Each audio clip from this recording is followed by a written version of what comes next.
박수 소리가 들렸어요. 문 너머에서요. 여러 손바닥이 공기를 때리는 소리가 문틈을 비집고 나와 제 귓바퀴를 흔들었고 그 진동이 고막을 타고 들어와 가슴 안쪽을 먼저 굳게 만들었습니다. 심장이 박수 리듬과 엇갈리며 제멋대로 뛰기 시작했어요. 손잡이를 쥔 손에서 힘이 빠졌습니다. 손목이 저릿하게 굳더니 팔꿈치까지 식은땀이 배어났어요. 왜 박수 소리가 들리는 걸까요? 제가 예약한 호텔방 안에서요. 남편 재훈이는 분명 회사 회식이 있다고 했어요. 동창회장 미연 씨한테서 온 문자에는 분명 언니 혼자 와도 돼요라고 적혀 있었고요. 그런데 지금 이 문 안쪽에서는 여러 사람이 박수를 치고 있었습니다. 문을 열었어요. 남편이 박수를 치고 있었어요. 제 남편 재훈이가요. 얼굴에 환한 미소를 띤 채로 손바닥을 마주치며 서 있더라고요. 그 옆에 미연 씨가 있었고 동창 몇 명이 웃으며 제 쪽을 바라보고 있었습니다. 천장에서 풍선이 매달려 있었고 테이블 위에는 케이크가 놓여 있었어요. 언니, 깜짝이죠? 미연 씨가 환하게 웃으며 말했습니다. 저는 그 자리에 얼어붙었어요. 입술이 바짝 말랐습니다. 목구멍으로 침을 삼키려 했는데 침이 안 넘어가더라고요. 손끝이 차가워지면서 뭔가 잘못됐다는 느낌이 등골을 타고 올라왔어요. 웃어야 하는 건지 고마워해야 하는 건지 그 순간 저는 아무것도 판단할 수가 없었습니다. 왜 남편이 여기 있는 거죠? 왜 제가 모르는 사이에 이런 자리가 마련된 거죠? 그때는 몰랐어요. 그 박수 소리가 제 인생을 무너뜨리는 신호였다는 걸요. 그 웃음 뒤에 뭐가 숨어 있는지 저는 전혀 알지 못했습니다. 그 박수 소리가 지금도 귀에서 안 떠나요. 그때 느꼈던 그 서늘함은 세월이 지나도 안 사라지더라고요. 밤에 잠들려고 누우면 그 소리가 다시 들리는 것 같아요. 손바닥이 부딪히는 둔탁한 소리가 마치 제 가슴팍을 내리치는 것처럼 생생하게 되살아납니다. 그날은 평범한 아침이었어요. 아니, 평범한 척했던 아침이었다고 해야겠죠. 지금 생각해보면 그때부터 이미 뭔가 이상했던 것 같거든요. 하지만 그땐 몰랐어요. 제 눈앞에서 벌어지는 일들이 사실은 제 등 뒤에서 이미 다 짜여진 각본이었다는 걸요. 그날 아침에 눈을 떴을 때 재훈이는 벌써 일어나 있었어요. 거실에서 신문을 보고 있더라고요. 평소와 다를 게 없는 모습이었습니다.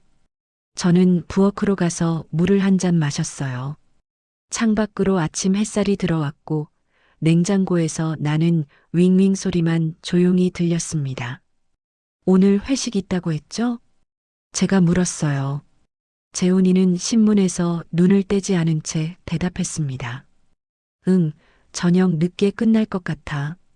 그 말투가 평소와 똑같았어요. 그래서 저는 의심하지 않았습니다.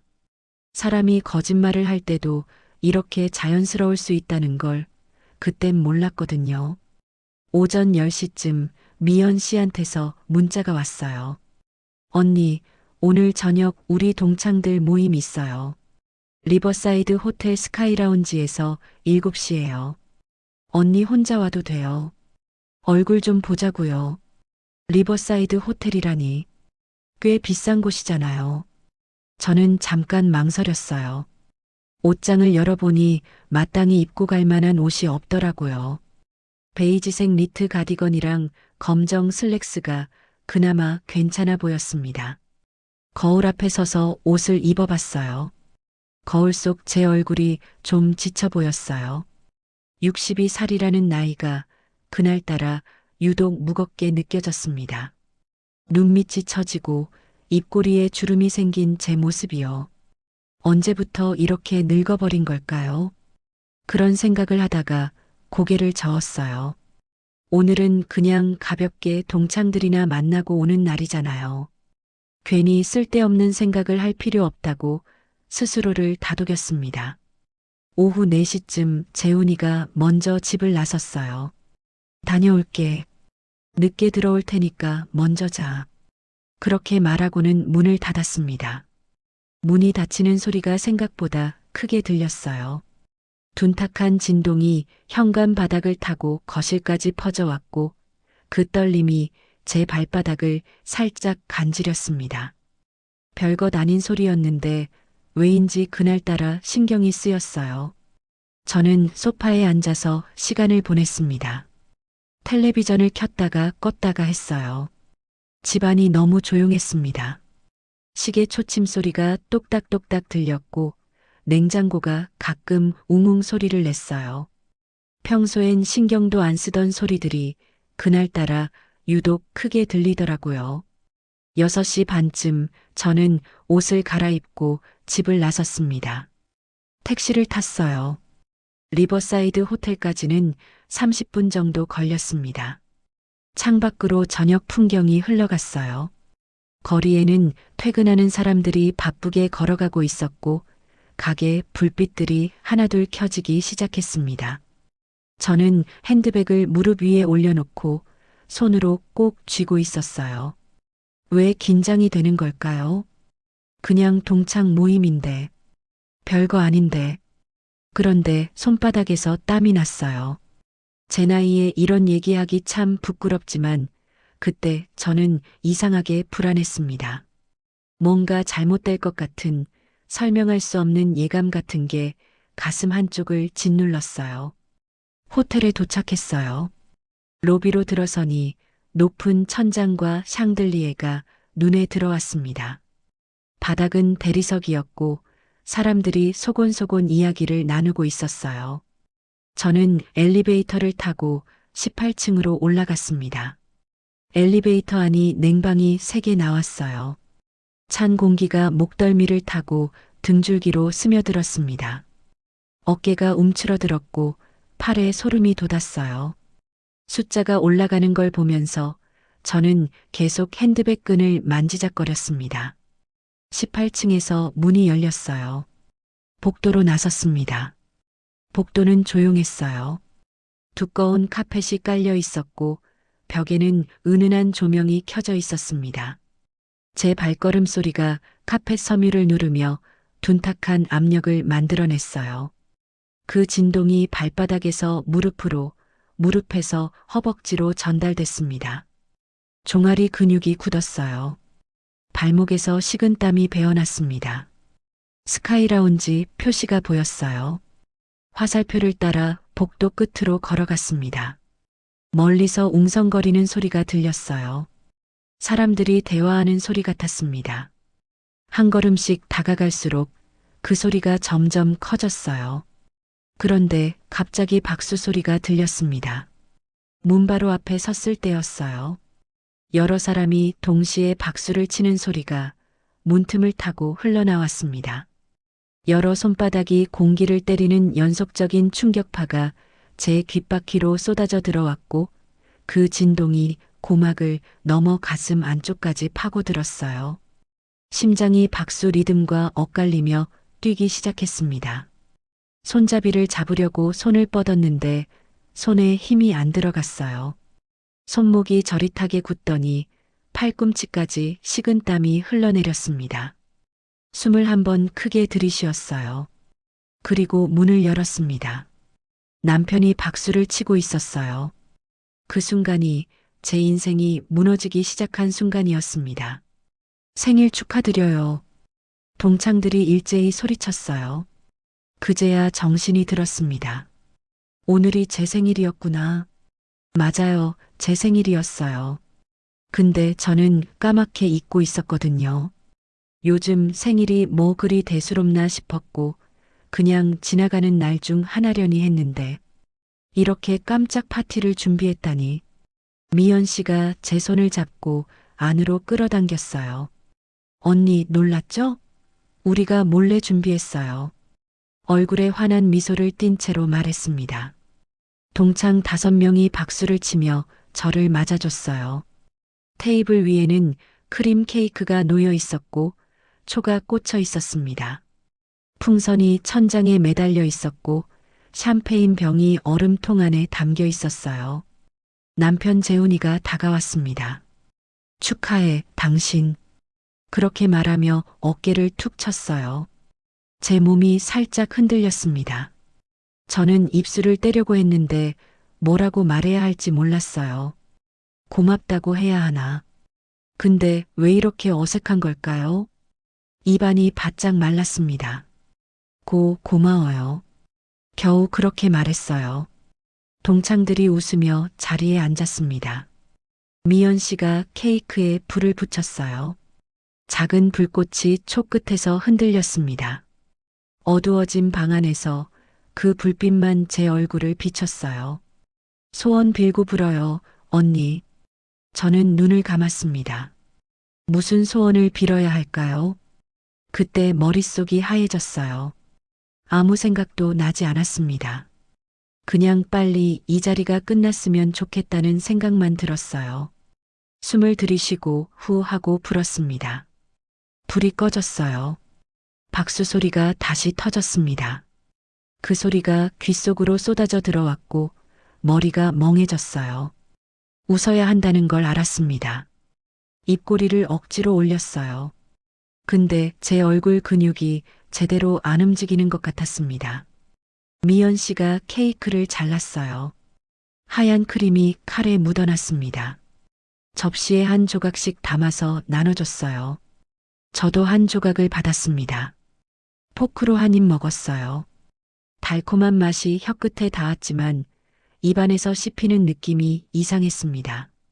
크림이 목구멍으로 넘어가지 않고 입천장에 들러붙는 것 같았어요. 샴페인 잔이 돌았습니다. 따르르르 소리를 내며 잔에 샴페인이 채워졌어요.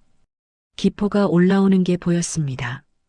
동창 한 명이 건배를 제안했어요. 은숙 언니 건강하시고 행복하세요. 건배. 잔을 부딪히는 소리가 났습니다. 저도 잔을 들었어요.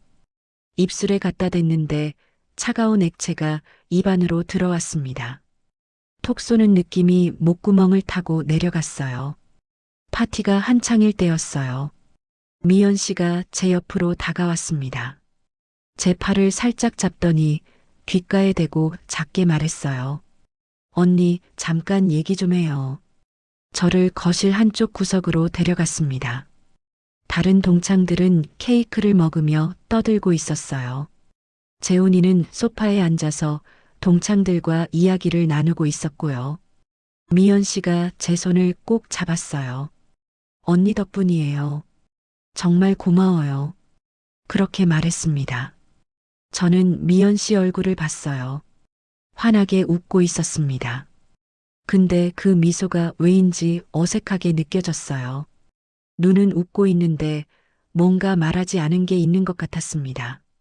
무슨 말씀이세요? 제가 물었어요. 아, 그냥요. 언니가 저를 많이 도와주셨잖아요. 그 마음이 정말 고마웠어요. 도와줬다니. 제가 뭘 도와줬다는 걸까요? 기억이 잘 안 났어요. 미연 씨랑 친하긴 했지만 뭘 특별히 도와준 적이 있었나? 머릿속이 복잡했습니다. 아, 네. 별 말씀을요. 그렇게 대답했어요. 미연 씨가 제 손을 한 번 더 꼭 쥐었습니다. 그러고는 다시 환하게 웃더니 다른 동창들 쪽으로 걸어갔어요. 저는 그 자리에 혼자 남았습니다. 무슨 뜻이었을까요? 언니 덕분이라니. 그 말이 계속 귓가에 맴돌았어요. 뭔가 이상했습니다.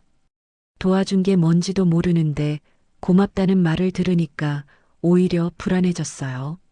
그때 남편 재훈이랑 미연 씨의 눈이 마주치는 걸 봤어요.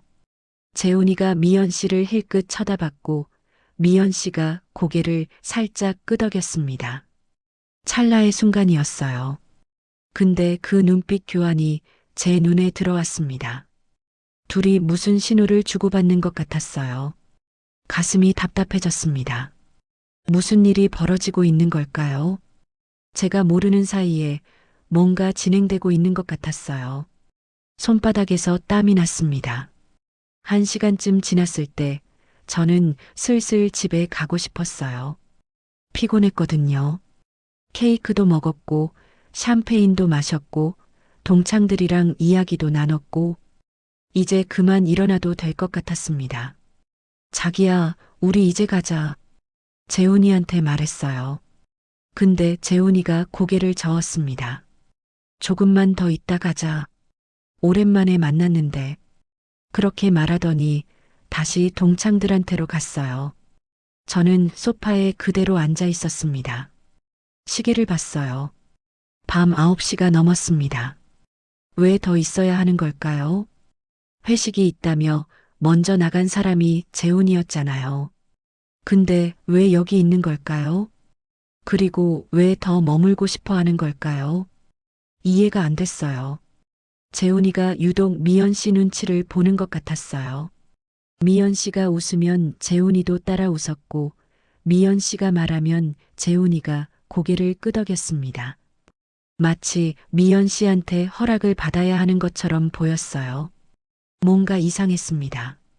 속이 뒤틀렸어요. 설명할 수 없는 불편함이 가슴 한쪽을 짓눌렀습니다. 손끝이 차갑게 식었고 목덜미가 뻐근해졌어요.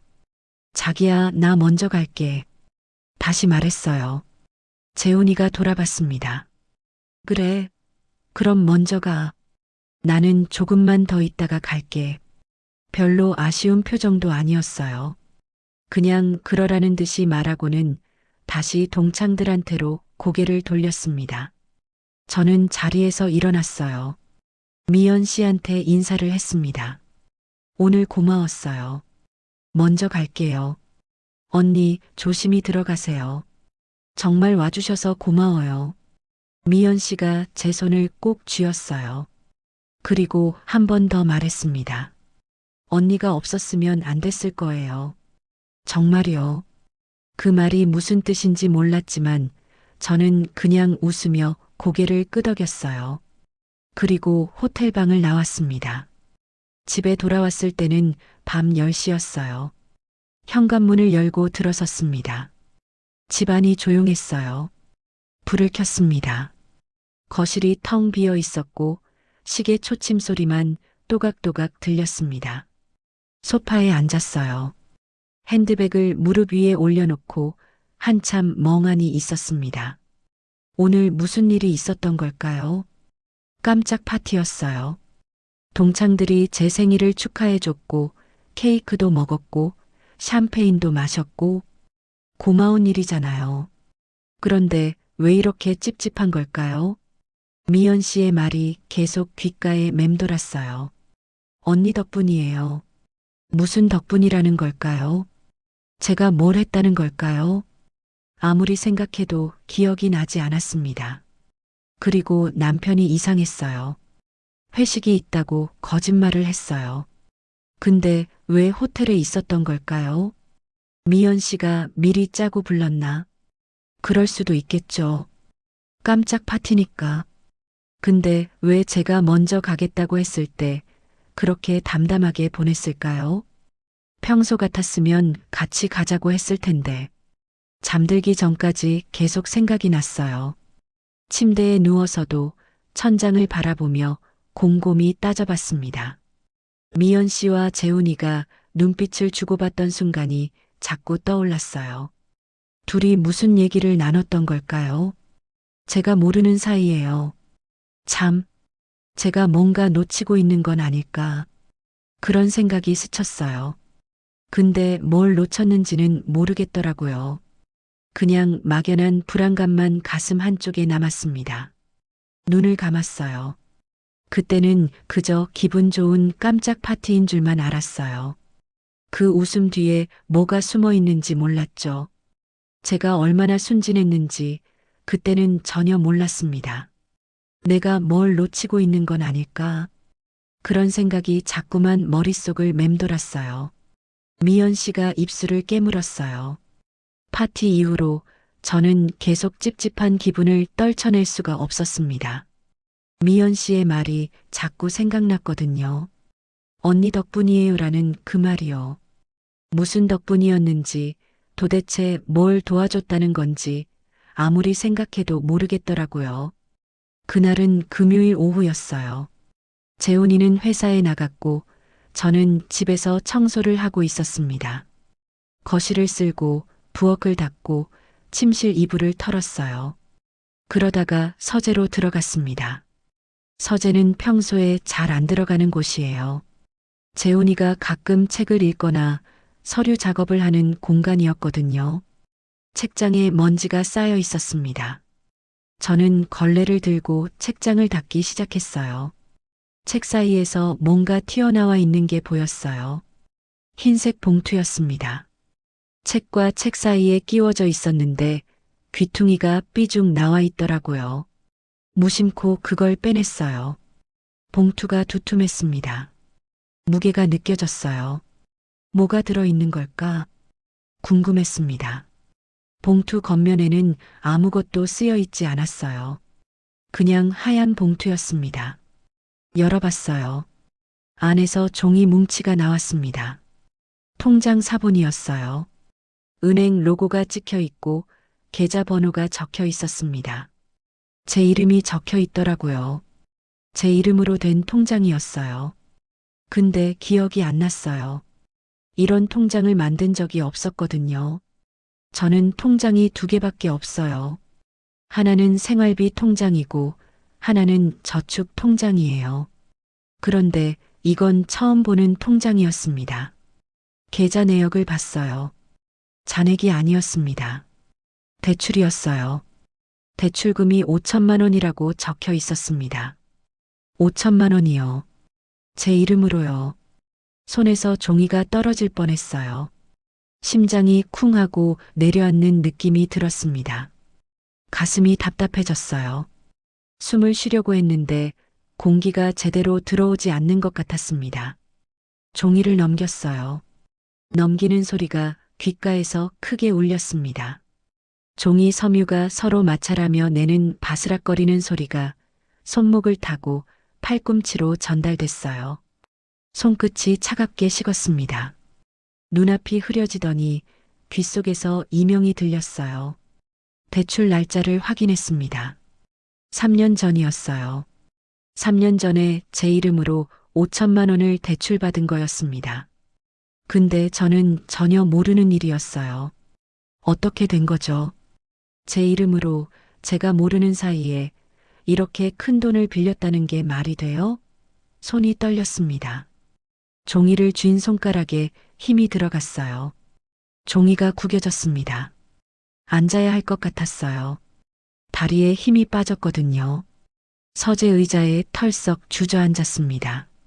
종이를 무릎 위에 올려놓고 한참 동안 그걸 내려다봤어요. 5천만 원.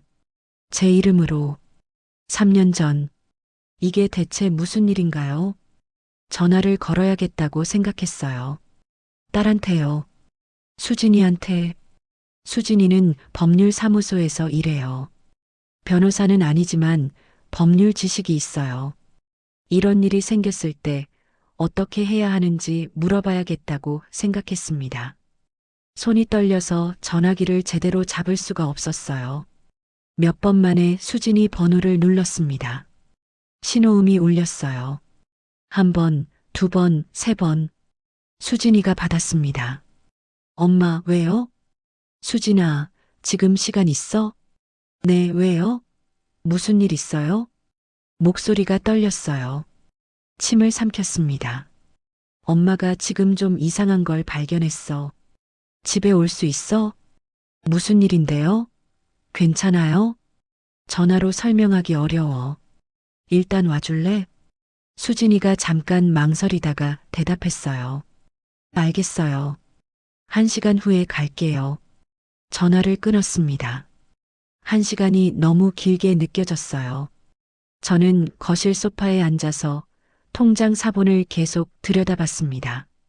글자들이 눈앞에서 흔들렸어요. 5천만 원. 대출. 제 이름. 그 글자들이 제 머릿속을 꽉 채웠습니다. 1시간이 지나고 초인종이 울렸어요. 수진이가 왔습니다. 문을 열어줬어요. 수진이가 들어오면서 제 얼굴을 봤습니다. 엄마, 얼굴이 왜 그래요? 무슨 일 있어요? 저는 아무 말 없이 통장 사본을 내밀었어요. 수진이가 받아서 봤습니다. 한참 동안 종이를 들여다보더니 고개를 들었어요. 엄마, 이게 뭐예요? 나도 몰라. 오늘 서재 청소하다가 발견했어. 수진이가 다시 종이를 봤어요. 페이지를 넘기며 찬찬히 읽었습니다. 그러고는 눈을 크게 떴어요. 엄마, 이거 엄마 이름으로 대출받은 거예요. 나도 알아. 근데 내가 받은 게 아니야. 나는 이런 거 모르거든. 수진이가 입술을 깨물었습니다. 엄마, 이거 사기 아니에요? 그 말을 듣는 순간 가슴이 철렁 내려앉았어요. 사기. 그 단어가 머릿속에 꽂혔습니다. 사기라니. 제가 사기를 당한 거예요? 누가요? 어떻게요? 명의 도용일 수도 있고 아니면 엄마가 모르는 사이에 서명을 한 걸 수도 있어요. 수진이가 말했어요. 엄마, 혹시 3년 전쯤에 누가 엄마 이름 좀 빌려달라고 한 적 없어요? 서류에 서명 좀 해달라고 하거나요? 3년 전. 생각해 봤어요. 3년 전에 무슨 일이 있었을까? 기억을 더듬었습니다. 그때 떠오른 게 있었어요. 미연 씨였어요. 3년 전 여름이었어요. 미연 씨가 집으로 찾아왔던 날이 있었습니다. 전화로 먼저 연락이 왔었어요. 급한 일이 있다고 잠깐 들러도 되겠냐고 물었습니다. 그래요, 오라고 했죠. 미연 씨가 왔을 때 표정이 심각했어요. 거실에 앉아서 한참 동안 말을 꺼내지 못하더라고요. 저는 차를 내왔습니다. 미연 씨가 차를 한 모금 마시고 조심스럽게 말을 꺼냈어요. 언니, 사실은요. 제가 사업을 하나 시작하려고 해요. 사업이요? 네. 작은 가게를 열려고 하는데 자금이 좀 필요해서요. 그때는 그러려니 했어요. 미연 씨가 사업을 한다는데 응원해줘야죠. 그래요? 무슨 가게인데요? 카페예요. 작은 카페 하나 차리려고요. 카페라니. 좋은 생각이라고 했어요. 미연 씨가 고개를 끄덕이더니 말을 이었습니다. 근데 제가 지금 은행에서 대출을 받기가 좀 어려운 상황이에요. 신용 문제가 좀 있어서요. 그래요? 그래서요, 언니. 언니 이름 좀 빌려주실 수 있어요? 제 이름을 빌려달라고요. 무슨 말씀이세요? 언니 이름으로 대출을 받으려고요. 물론 제가 갚을 거예요. 언니한테 피해 안 가게요. 그냥 이름만 빌려주시면 돼요. 그때 남편 재훈이가 옆에서 말했어요. 괜찮아, 도와주자. 재훈이가 그렇게 말하니까 저도 괜찮을 줄 알았어요. 남편이 괜찮다고 하는데 뭐가 문제겠어요. 그냥 이름만 빌려주는 거잖아요. 나중에 미연 씨가 갚으면 되는 거고요. 알겠어요. 뭘 해야 하는데요? 서류에 서명만 해주시면 돼요. 미연 씨가 가방에서 서류를 꺼냈어요. 몇 장 안 되는 종이였습니다. 저는 그걸 대충 훑어봤어요. 글씨가 작았고 어려운 말들이 많았습니다. 잘 이해가 안 됐어요. 여기 서명하시면 돼요. 손가락으로 가리키는 곳에 이름을 썼어요. 도장도 찍었습니다. 그게 끝이었어요. 별로 어렵지 않았습니다. 미연 씨가 고마워하며 돌아갔어요. 그 이후로는 아무 연락이 없었어요. 저는 그 일을 까맣게 잊고 있었습니다. 미연 씨가 카페를 잘 운영하고 있겠거니 그렇게만 생각했어요. 지금 생각해보니 그게 바로 이거였던 거예요. 제 이름으로 돈을 빌리게 해준 거죠. 나중에 갚는다고 했는데 그게 다 거짓말이었던 거예요. 제가 서명한 그 서류가 바로 대출 계약서였던 겁니다. 저는 그때 뭘 했던 걸까요? 아무 생각 없이 서명을 했어요. 남편이 괜찮다고 하니까 믿었어요. 미연 씨를 믿었어요. 근데 그게 다 잘못이었던 거예요. 수진이한테 그 얘기를 다 했어요. 수진이가 고개를 저었습니다. 엄마, 그게 명예대여예요. 빌린 사람이 못 갚으면 엄마가 대신 갚아야 해요. 그게 법이에요. 뭐라고요? 엄마가 서명했잖아요. 그럼 법적으로 엄마 책임이 되는 거예요. 귀가 멍멍했어요. 다리에 힘이 쭉 빠졌습니다. 제가 책임을 져야 한다고요. 5천만 원을요. 제가 쓰지도 않은 돈을요. 말이 안 됐어요. 근데 법이 그렇다면 어쩔 수 없는 거였어요. 엄마, 지금 당장 확인해야 해요. 미연 씨한테 연락해서 이게 뭔지 물어보세요. 수진이가 말했어요. 저는 고개를 끄덕였습니다. 확인해야겠어요. 직접 만나서 물어봐야겠어요. 이게 대체 무슨 일인지, 왜 이렇게 된 건지요. 수진이가 돌아간 뒤에도 저는 한참 동안 소파에 앉아 있었어요. 통장 사본을 손에 쥐고 그 숫자들을 계속 봤습니다. 5천만 원. 제 평생 모은 돈보다 많은 금액이에요. 그 돈을 제가 갚아야 한다니 믿고 싶었어요.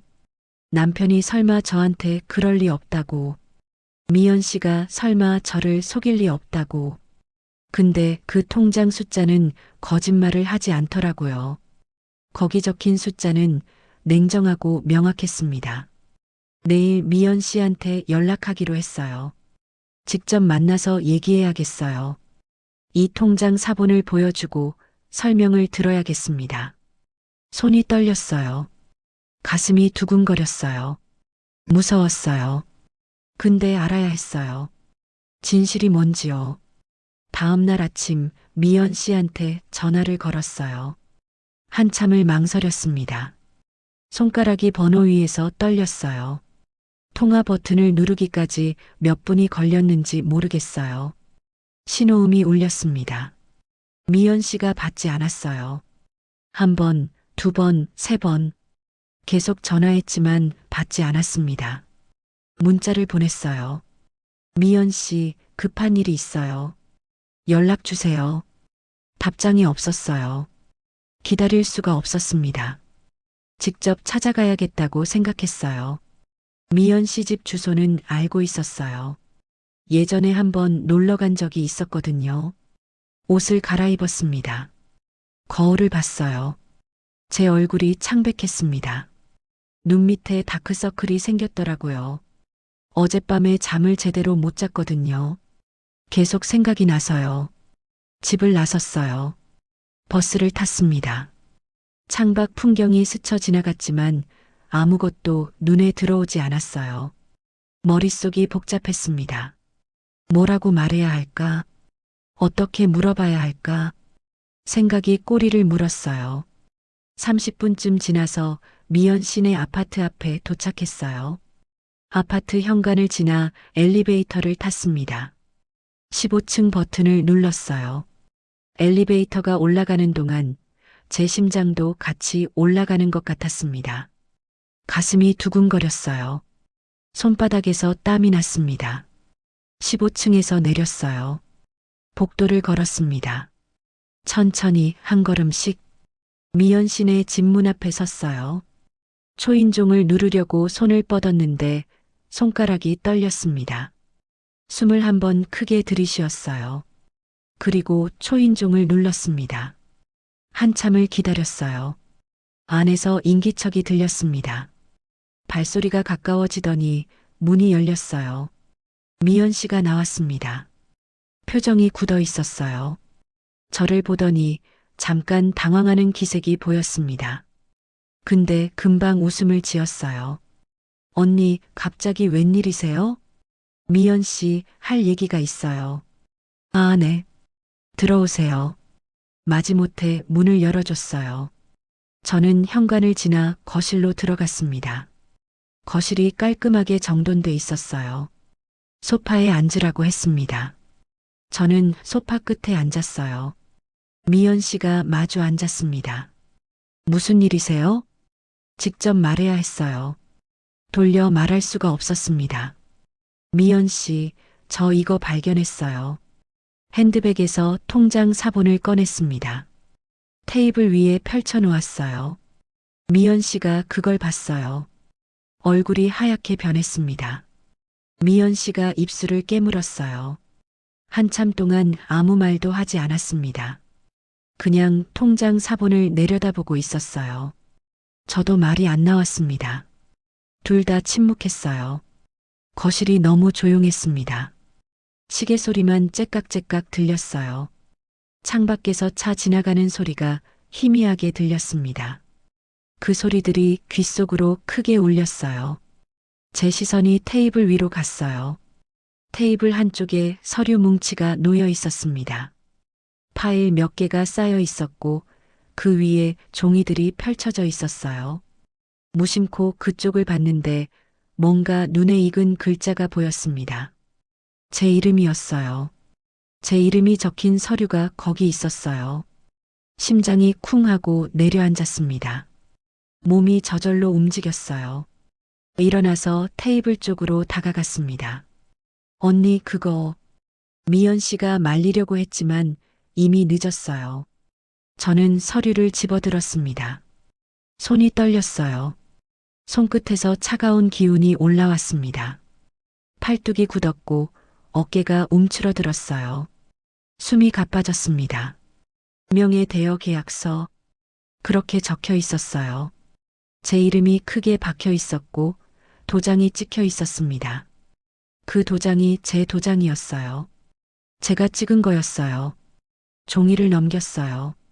종이가 넘어가는 소리가 또렷하게 들렸습니다. 바스락 바스락. 종이 섬유가 서로 비벼지며 내는 미세한 마찰음이 손목을 타고 팔꿈치로 전달됐어요.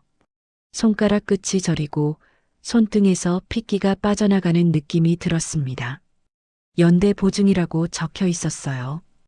연대 보증인 박은숙. 제 이름이었어요. 제가 연대 보증을 선 거였어요.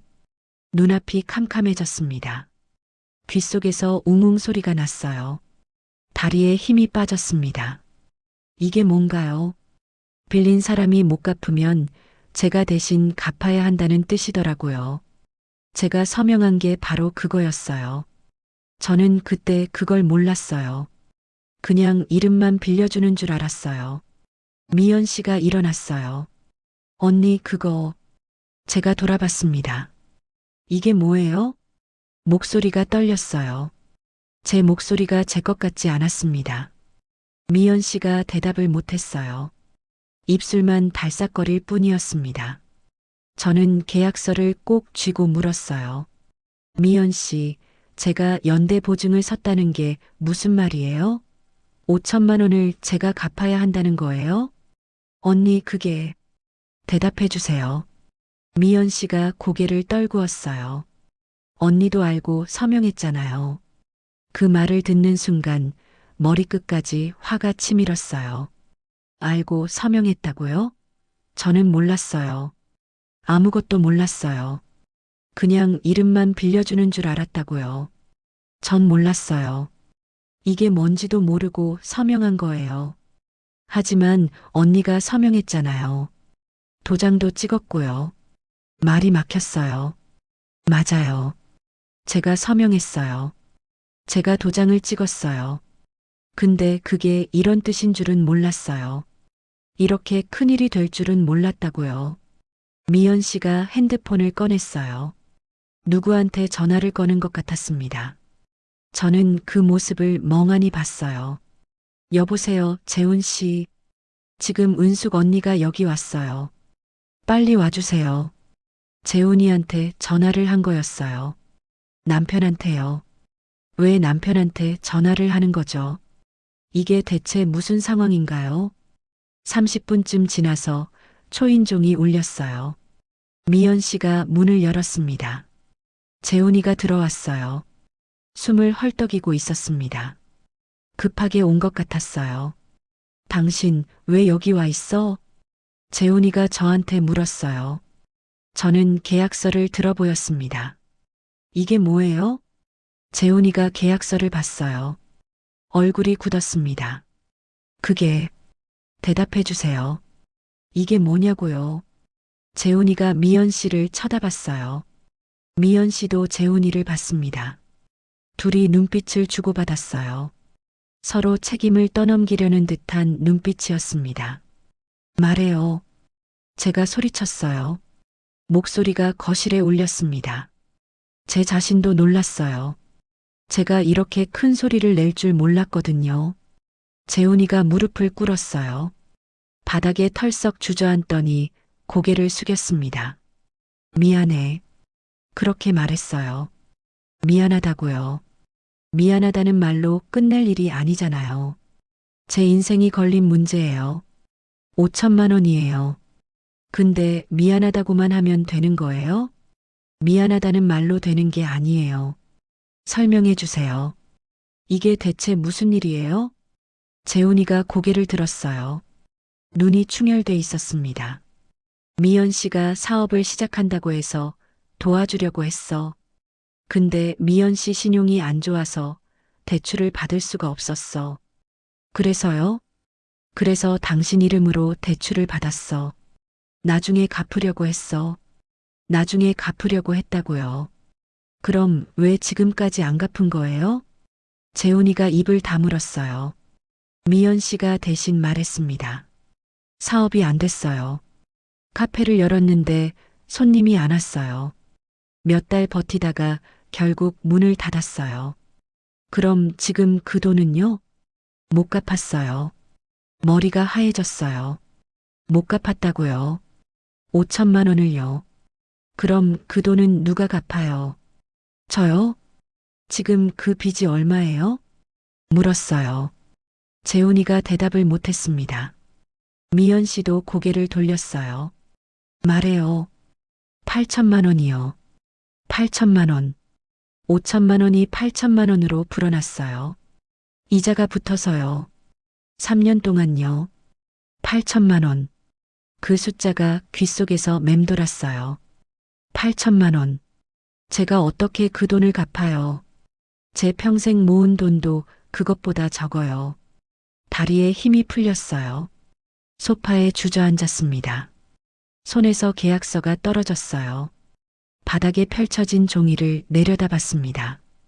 제 이름이 또렷하게 보였어요. 박은숙. 연대 보증인. 그게 저였어요. 제가 그 자리에 이름을 쓴 거였어요. 제 손으로요. 그때 생각났어요. 호텔 엘리베이터 안에서 느꼈던 그 차가움이요. 냉방 바람이 목덜미를 타고 내려왔을 때 그 서늘함이요. 그때 느꼈던 그 불길함이 바로 이거였구나. 그때의 예감이 틀리지 않았던 거예요. 입술이 바짝 말랐습니다. 목구멍이 타들어갔어요. 말을 하려고 했는데 소리가 나오지 않았습니다. 재훈이가 다가왔어요. 당신 미안해. 정말 미안해. 또 미안하다는 말이었어요. 미안하다고 해서 없던 일이 되나요? 8천만 원이 사라지나요? 제 인생이 다시 돌아오나요? 저는 아무 말도 하지 못했어요. 그냥 그 자리에 앉아서 멍하니 계약서를 내려다봤습니다. 제 이름이 흐릿하게 보였어요. 눈물이 차올랐거든요. 며칠이 지났어요. 집에 돌아온 뒤로 저는 아무것도 할 수가 없었습니다. 밥도 제대로 못 먹었어요. 잠도 안 왔고요. 침대에 누워 있어도 계속 생각만 났습니다. 8천만 원. 그 숫자가 머릿속을 떠나지 않았어요. 어떻게 갚아야 하나? 제가 갚을 수 있는 돈이 아니에요. 평생 모아도 그만큼 모을 수 있을지 모르겠어요. 재훈이는 집에 들어오지 않았어요. 미연 씨네 집에서 나온 뒤로 연락이 끊겼습니다. 전화를 해도 받지 않았어요. 문자를 보내도 답이 없었고요. 피하는 거예요. 저를요. 목요일 오전이었어요. 핸드폰이 울렸습니다. 모르는 번호였어요. 받았어요. 여보세요? 박은숙 씨 맞으십니까? 남자 목소리였어요. 딱딱하고 차가운 목소리였습니다. 네, 그런데요. 저는 채권 추심회사에서 나왔습니다. 박은숙 씨 명의로 된 대출금 8,300만 원이 연체 중입니다. 즉시 상환하시기 바랍니다. 가슴이 철렁 내려앉았어요. 채권 추심이라니. 이미 거기까지 간 거였어요. 목소리가 떨렸습니다. 그게 제가 직접 쓴 돈이 아니에요. 명의를 빌려준 거라서 명예되어도 법적 책임이 있습니다. 서명하셨으면 연대 보증인이십니다. 빌린 분이 못 갚으면 박은숙 씨가 갚으셔야 합니다. 지금 당장은 어려워요. 시간을 좀 주실 수 없나요? 이미 3년이 지났습니다. 더 이상 기다릴 수 없습니다. 이번 주 안에 연락 주시기 바랍니다. 전화가 끊겼어요. 손에서 핸드폰이 떨어질 뻔했습니다. 손이 떨렸어요.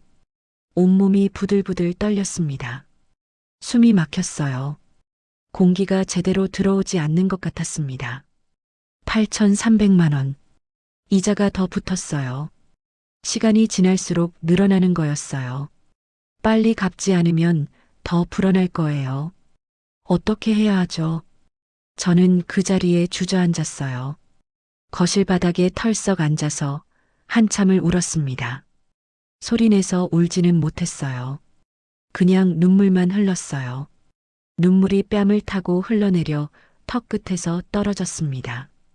수진이한테 전화했어요. 딸한테 도움을 청할 수밖에 없었습니다.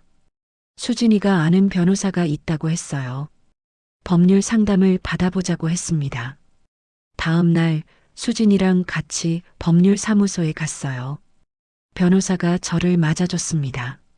40대 정도 되는 남자 변호사였어요. 책상 앞에 앉았습니다. 변호사가 서류를 보더니 저한테 물었어요. 계약서에 서명하실 때 이게 연대 보증이라는 걸 아셨습니까? 아니요. 몰랐어요. 그냥 이름만 빌려주는 줄 알았어요. 하지만 서명은 하셨죠? 네, 했어요. 변호사가 고개를 끄덕였습니다. 연대 보증이라는 건요, 빌린 사람이 못 갚으면 보증인이 대신 갚아야 한다는 뜻입니다. 법적으로 박은숙 씨에게 책임이 있어요. 그 말을 듣는 순간 눈앞이 캄캄해졌어요. 빌린 사람이 못 갚으면 제가 대신 갚아야 한다는 뜻이더라고요. 제가 서명한 게 바로 그거였어요.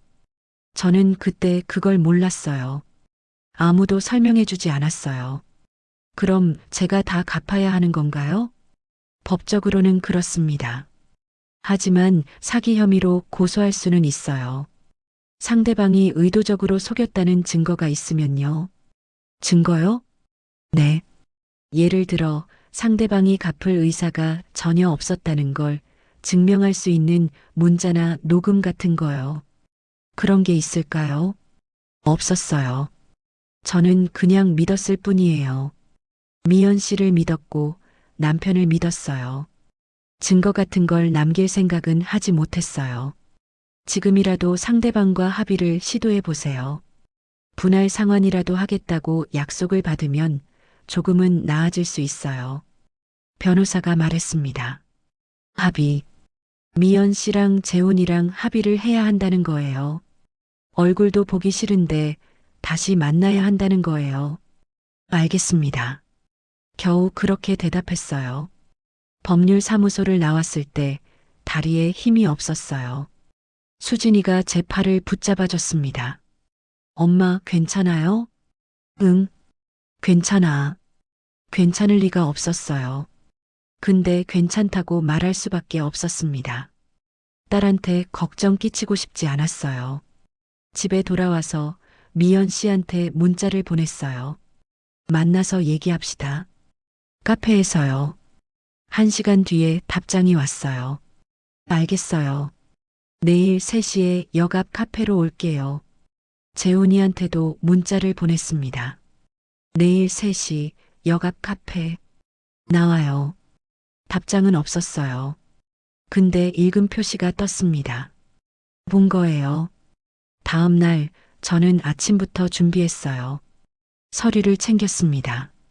통장 사본, 계약서 사본, 채권 추심 회사에서 온 문자 다 출력해서 가방에 넣었어요. 옷을 갈아입었습니다. 거울을 봤어요. 제 얼굴이 야위었더라고요. 며칠 사이에 살이 빠진 것 같았습니다.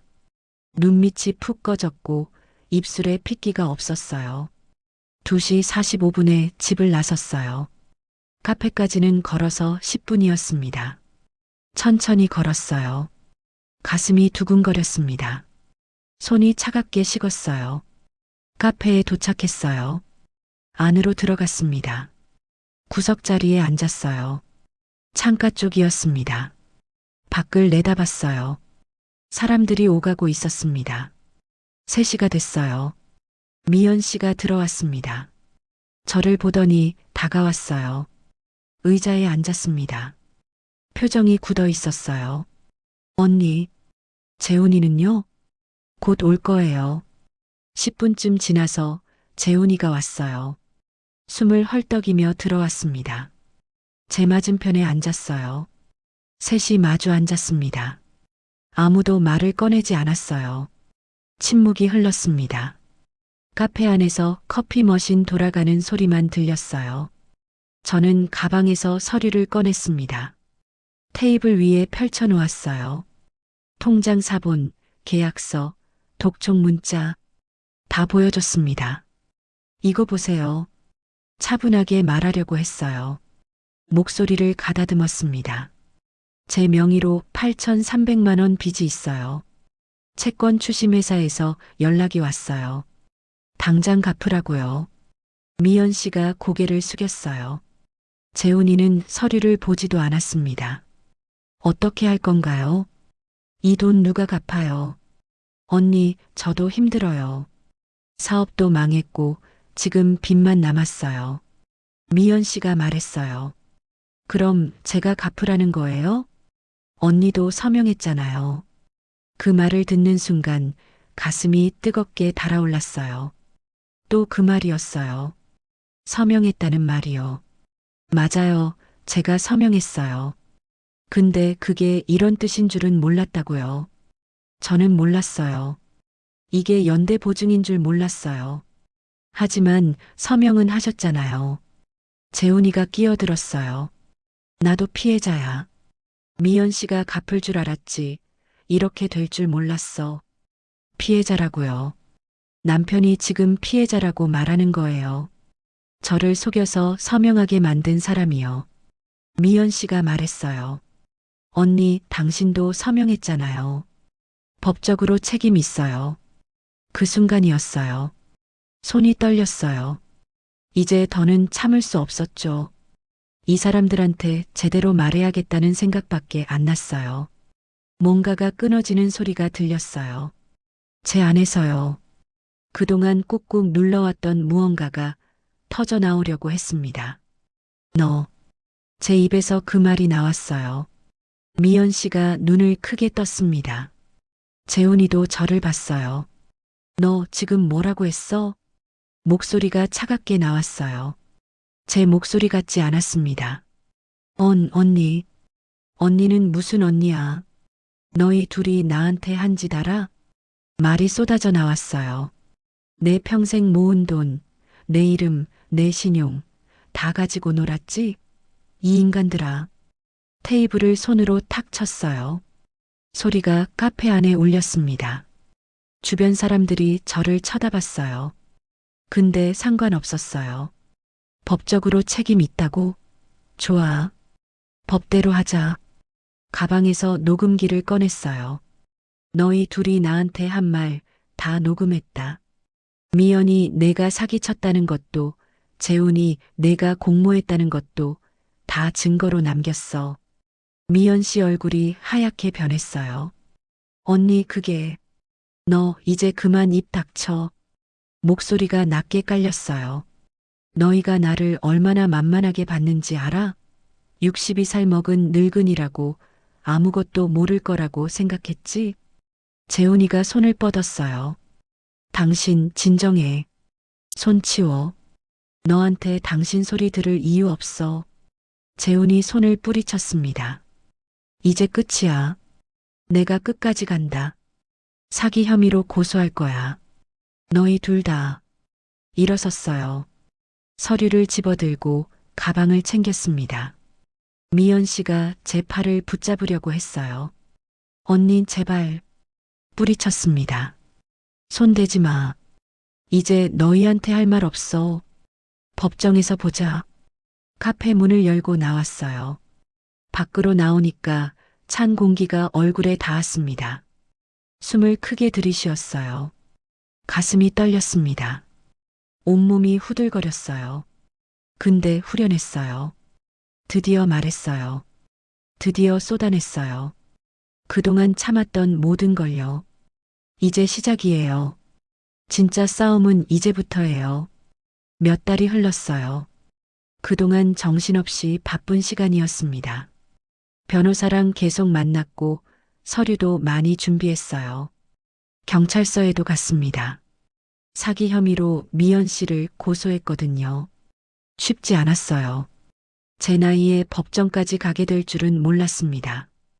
경찰 조사를 받을 때 손이 떨렸어요. 낯선 사람들 앞에서 제 이야기를 해야 했거든요. 어떻게 속았는지, 얼마나 힘들었는지요. 재판도 있었어요. 법정에 섰습니다. 미연 씨가 저 건너편에 앉아 있었어요. 눈이 마주쳤습니다. 미연 씨는 고개를 돌렸어요. 저도 외면했습니다. 판사가 물었어요. 피고인은 원고를 속일 의도가 있었습니까? 미연 씨가 대답했습니다. 아니요. 저는 정말 갚으려고 했어요. 거짓말이었어요. 저는 알고 있었습니다. 처음부터 갚을 생각이 없었다는 걸요. 사업도 제대로 안 했어요. 그 돈을 다른 데 쓴 거였어요. 증거가 있었어요. 녹음 파일이요. 미연 씨가 했던 말들이요. 언니 덕분이에요라고 했던 그 말, 언니도 서명했잖아요 라고 했던 그 말. 다 증거로 제출했습니다. 몇 주가 지나고 판결이 나왔어요. 미연 씨는 사기 혐의로 유죄를 받았습니다.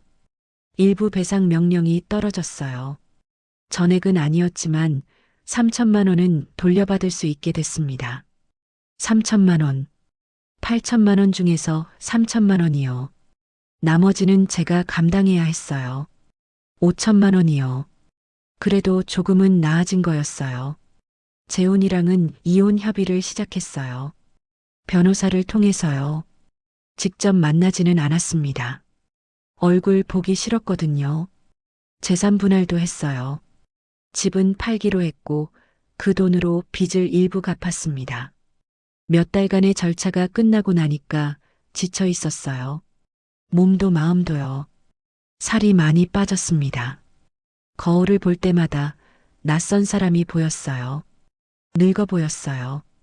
몇 년을 한꺼번에 늙은 것 같았습니다. 근데 해냈어요. 끝까지 싸웠어요. 포기하지 않았어요. 그게 중요했어요.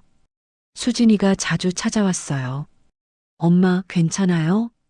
그렇게 물으면 저는 고개를 끄덕였습니다. 응, 이제 괜찮아. 거짓말은 아니었어요. 정말 조금씩 괜찮아지고 있었거든요. 물론 완전히 괜찮아진 건 아니었어요. 상처는 남아 있었습니다. 근데 그걸 안고 살아가는 법을 배우고 있었어요. 어느 날 수진이가 물었어요. 엄마, 후회해요? 뭐가?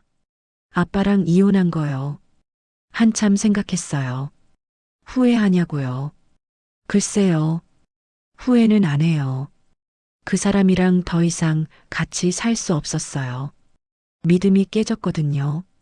한번 깨진 믿음은 다시 붙일 수가 없었어요.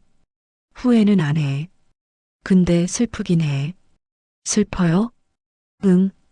30년을 같이 살았잖아. 그 시간이 다 거짓은 아니었을 텐데. 근데 이렇게 끝나버리니까 허무하더라. 수진이가 제 손을 잡았어요. 엄마, 잘하셨어요. 정말이요.